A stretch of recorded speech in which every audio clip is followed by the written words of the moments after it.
বড় বৌমা, এদিকে একটু এসে বসো তো, তোমার সাথে দুটো কথা বলি। আসছি মা। এই তো একটু আয়নার সামনে নিজেকে দেখছিলাম। বাবা যে নতুন কানের দুল জোড়া পাঠিয়েছেন সেটা পরে কেমন লাগছে দেখছিলাম। বাহ, কি সুন্দর! একেবারে হীরের টুকরোর মতো লাগছে তোমাকে। জহুরি জহুর চিনি, এই কথা তো আর সাধে বলে না।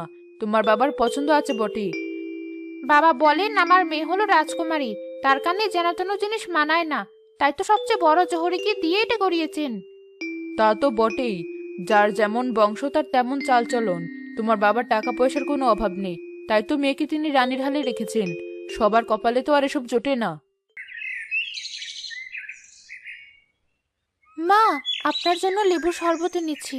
এই গরমে একটু খেলেই শরীরটা ঠান্ডা হবে। রেখে দাও ওসব, আমার এখন শরবত খেতে ইচ্ছে করছে না। মা খেতে না চাইলে আমাকেই দাও। সারাদিন তো কোনো কাজ করি না, বসে বসে গরমে শরীরটা কেমন করছে। তোমার তো আবার এসবের বালাই নেই, সারাদিন কাজের ওপরই থাকো। নিন আপা। বৌমা, তোমার বাপের বাড়ি থেকে কি কোনো খবর এসেছে? তোমার বাবা মা কেমন আছে? জি মা, কাল বাবা ফোন করেছিলেন, সবাই ভালো আছেন। ভালো থাকলেই ভালো। পরের বার যখন বাপের বাড়ি যাবে তোমার বাবাকে বলো, মেয়েকে খালি হাতে শ্বশুর বাড়ি পাঠাতে নেই। লোকে কথা বলে। মা, বাবা তো সাধ্য মতো দিয়েছেন। সাধ্য? কি দিয়েছেন? ওই একটা পুরনো সেলাই মেশিন।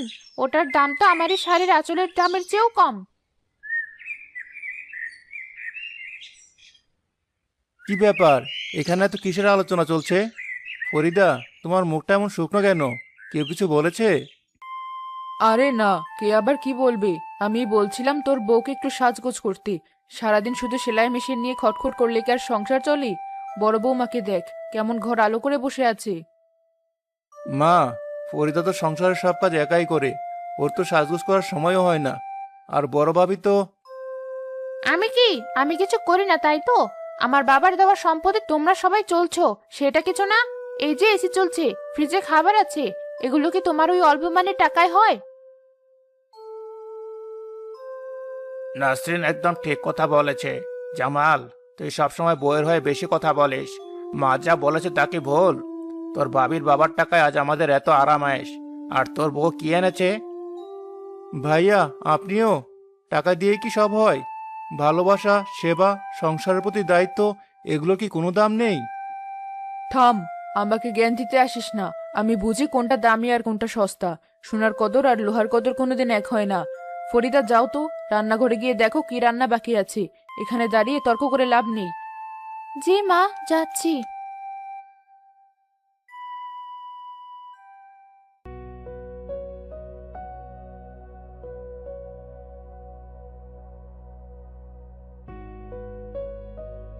সোনিয়া দেখ, এই ফুডটাকে বলে চেইন ফুড। খুব সাবধানে সুই চালাতে হবে, না হলে গিট পড়ে যাবে। আপা, আপনার হাতে যেন জাদু আছে। কি সুন্দর ফুল ফুটে উঠছে কাপড়ের ওপর।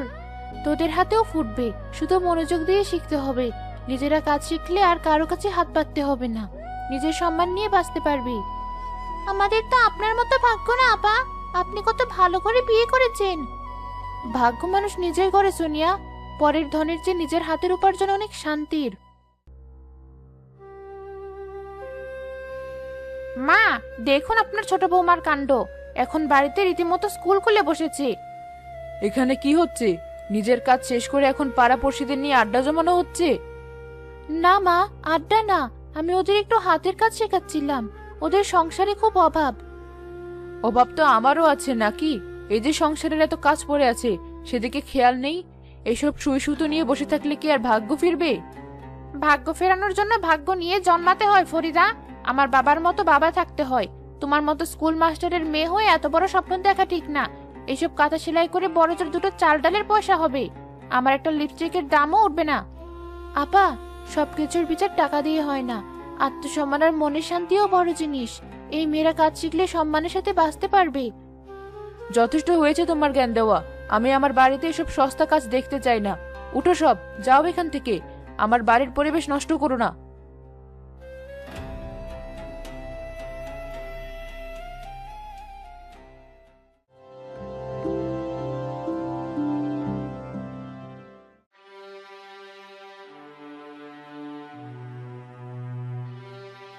বুকের ভেতরটা কেমন করছে। পানি, একটু পানি।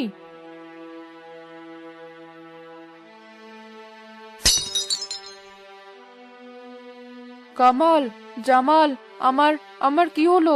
আমি কথা বলতে পারছি না। মা, মা কি হয়েছে তোমার? মাটিতে কাজ পড়ে আছে, তোমার কি লেগেছে? এ কি, আপনার ঠোঁটের কোণটা বেঁকে গেছে। মা, আপনি কি কথা বলতে পারছেন? আমার হাতটা একটু ধরুন তো।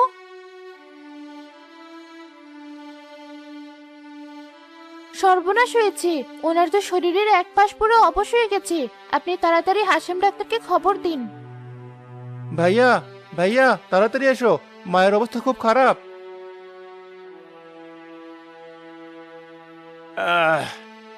এত রাতে কি হয়েছে? চোরের মতো চেঁচাচ্ছিস কেন? কি আবার হবে, মায়ের তো বয়স হয়েছে, রাতে একটু শরীর খারাপ হতেই পারে। এর জন্য পাড়া মাথায় করার কি আছে? আমার ঘুমটাই ভেঙে দিল। ভাইয়া, মায়ের মুখ দিয়ে কথা বেরোচ্ছে না, শরীরটা কেমন শক্ত হয়ে গেছে। দেখো, মা নড়তে পারছে না। সে কি মা? ও মা, কি হয়েছে তোমার? আমার তো দেখেই ভয় করছে। কি ভিতঘুটে রোগ কে জানে, ছোঁয়াচেও হতে পারে। আমি কাছে যাব না। এখন এসব ভাবার সময় না আপা। আপনি দাঁড়িয়ে না থেকে ডাক্তারকে নিয়ে আসুন, তাড়াতাড়ি করুন।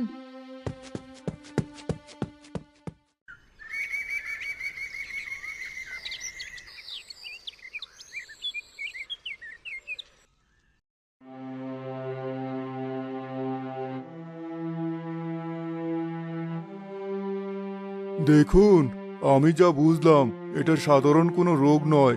এটাকে বলে সেরিব্রাল অ্যাটাক বা স্ট্রোক। ওনার মস্তিষ্কে রক্ত চলাচল বন্ধ হয়ে শরীরের বাম পাশটা পুরো পক্ষাঘাতগ্রস্ত হয়ে গেছে। এর কি কোনো চিকিৎসা নেই ডাক্তার কাকা? চিকিৎসা আছে, কিন্তু তা সময় সাপেক্ষ আর ব্যয়বহুল। এখানে হবে না। যত তাড়াতাড়ি সম্ভব শহরের বড় কোনো নিউরো হাসপাতালে ভর্তি করতে হবে। ভালো ফিজিওথেরাপিস্ট লাগবে। সব মিলিয়ে অনেক টাকার ধাক্কা। আপনারা সময় নষ্ট করবেন না, প্রতিটা মুহূর্ত এখন মূল্যবান। কত টাকা লাগতে পারে ডাক্তার কাকা? একটা আন্দাজ। শুরুতে ভর্তি করাতেই লাখখানেক লেগে যাবে। তারপর প্রতি মাসে ওষুধ, থেরাপি মিলিয়ে আরও অনেক খরচ। আপনারা নিজেদের মধ্যে কথা বলে সিদ্ধান্ত নিন। আমি চলি, কোনো দরকার হলে খবর দেবেন।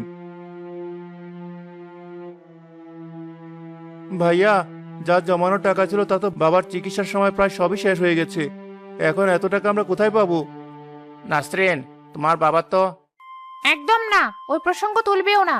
আমার বাবা আমাকে টাকা দিয়েছেন আমার সুখের জন্য, তোমাদের সংসারের বোঝা আনার জন্য নয়। ভাবি, এটা আপনি কি বলছেন? মা মৃত্যুর সাথে লড়াই করছেন, আর আপনি... আমি সত্যি কথাই বলছি জামাল। শাশুড়িকে তো কম দেখিনি। যখন সুস্থ ছিলেন তখন তো সারাদিন আমাকে আর আমার বাবার টাকাকেই তোষামত করতেন। আর তোমার বউকে তো কাজের লোক ছাড়া আর কিছুই ভাবতেন না। আজ বিপদে পড়ে আমার টাকার কথা মনে পড়েছে। আপা, এখন পুরনো কথা তোলার সময় নয়। মায়ের জীবনটা আগে। জীবন? ওই পঙ্গু অবশ শরীর নিয়ে বেঁচে থাকাকে কি জীবন বলে? বিছানায় পড়ে থেকে শুধু শুধু সবার জীবন নষ্ট করবেন, তার চেয়ে... ভাবি, মুখ সামলে কথা বলুন। আহা নাসরিন, ওভাবে বলছো কেন? মা তো... তুমি থামো। তুমি তো মায়ের আঁচল ধরেই ঘুরবে। আমি সাফ কথা বলে দিচ্ছি, আমার গয়না বা আমার বাবার দেওয়া 1 টাকাও আমি এই চিকিৎসার পেছনে খরচ করব না। আমার টাকাকে গাছে ধরে... ভাইয়া, তুমি কিছু বলো।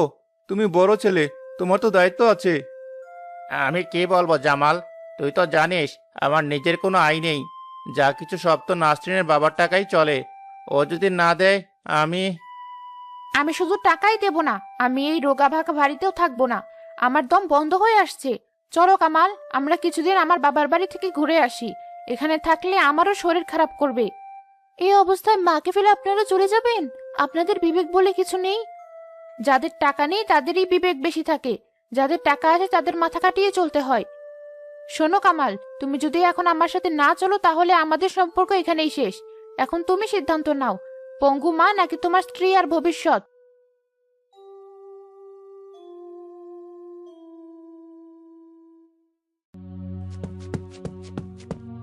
ভাইয়া, যেও না, দোহাই লাগে, আমাদের এই বিপদে ফেলে যেও না। আমার কিছু করার নেই জামাল। নাসরিন যা বলেছে তাই হবে। তুই মাকে দেখিস, আমি পরে পরে যোগাযোগ করব।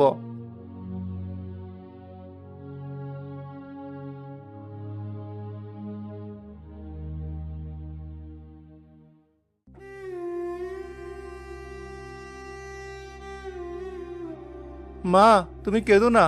বড় ভাই চলে গেছে তো কি হয়েছে? আমি তো তোমার ছেলে। আমি তোমাকে মরতে দেব না। আমি প্রয়োজনে আমার সবটুকু দিয়ে তোমার চিকিৎসা করাবো।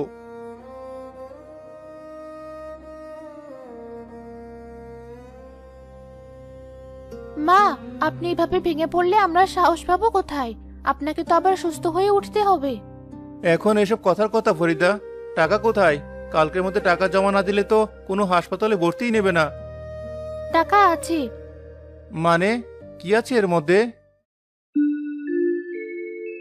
আমার সারা জীবনের সঞ্চয়।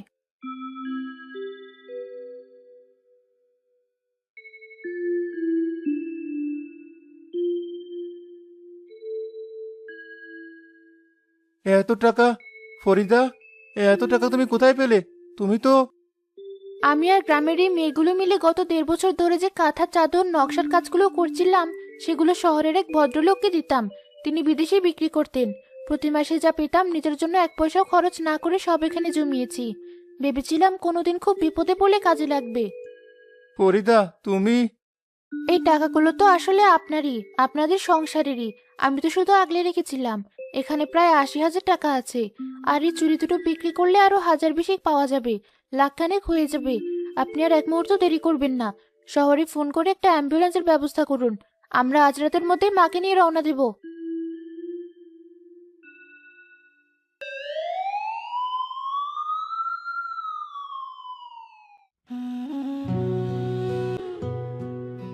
আর না মা, আমার আর খেতে ইচ্ছে করছে না।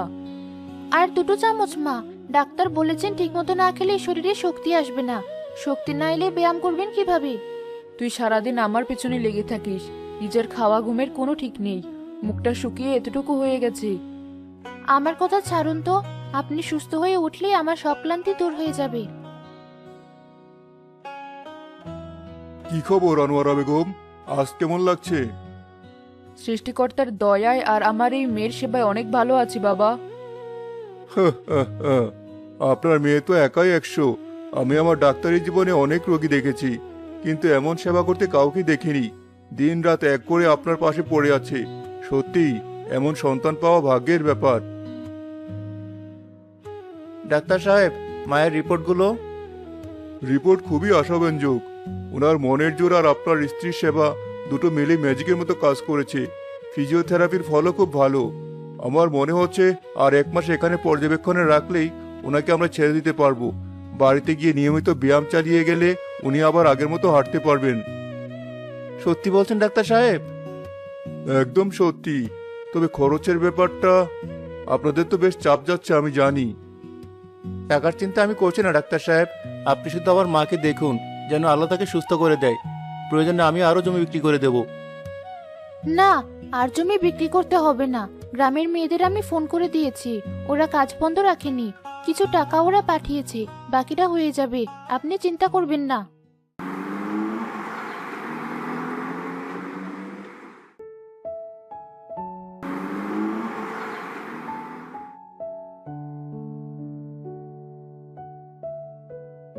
আরে, আনোয়ারা আপাচি ফিরে এসেছেন? আমরা তো শুনেছিলাম। জমে মানুষের টানাটানি হয়েছিল বটে, কিন্তু আমার ফরিদা মা জমের মুখ থেকে আমাকে ফিরিয়ে এনেছে।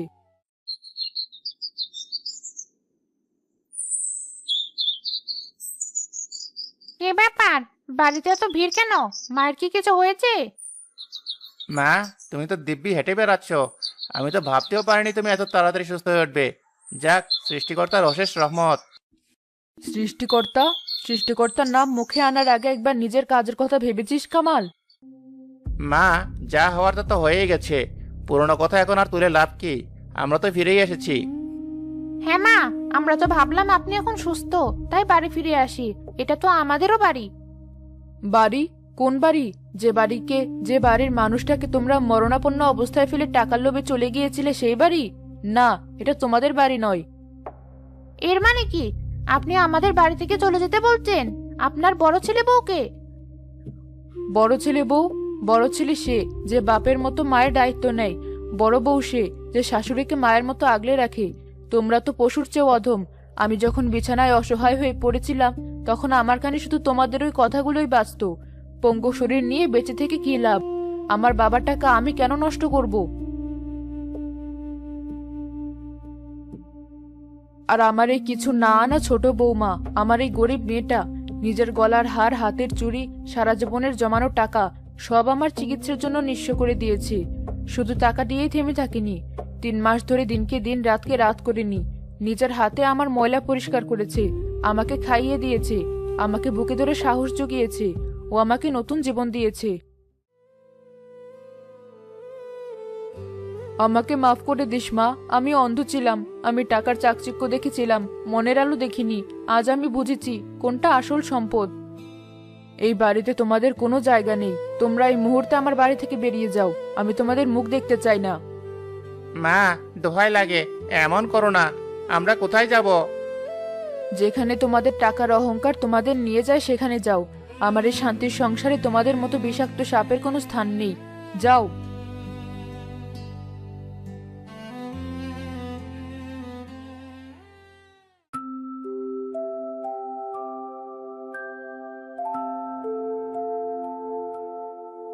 মা, শহরের ওই বড় দোকান থেকে আবার নতুন অর্ডার এসেছে। এবার তারা আমাদের তৈরি করা কাঁথার সাথে নকশা করা বিছানার চাদরও চেয়েছে। খুব ভালো কথা, মেয়েদের বল কাজের মান যেন আরো ভালো হয়। আমাদের সুনাম বাড়ছে, এটা ধরে রাখতে হবে। এই নাও, তোমাদের নতুন সুতো আর রঙিন কাপড় চলে এসেছে। আর এই প্যাকেটে আছে তোমাদের সবার জন্য দুপুরের খাবার। জামাল ভাই, আপনি প্রতিদিন আমাদের জন্য এত ভাবেন। তোরা আমার বোনের মতো, তোরা আমার এই নতুন সংসারের কারিগর, তোদের জন্য এতটুকু তো করতেই পারি।